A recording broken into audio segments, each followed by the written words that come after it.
आप सभी का हमारे YouTube चैनल पर स्वागत है। आप सभी को मेरे तरफ से नए साल की हार्दिक शुभकामनाएं। नए साल के इस स्पेशल मौके पर अंजलि इस डांस को लेकर आ चुकी है। इस डांस में इसकी एक्टिंग और साथ ही में इसके एक्सप्रेशन लाजवाब है। इसी वजह से ये वीडियो इंस्टाग्राम रील्स पर जमकर वायरल हो रहा है।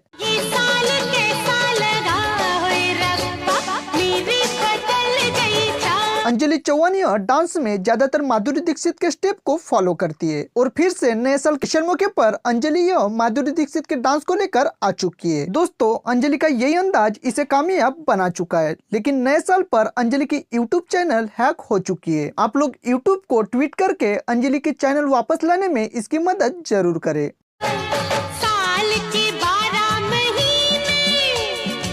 आपको कैसा लगा अंजलि का ये डांस वीडियो और कितना एंजॉय किया आपने अंजलि की इस परफॉर्मेंस को, ये हमारे कमेंट बॉक्स में जरूर बताएं। उम्मीद करते हैं वीडियो आपको पसंद आएगी तो वीडियो को लाइक कीजिए और चैनल पर नए हो तो हमारे चैनल को सब्सक्राइब जरूर करें। धन्यवाद।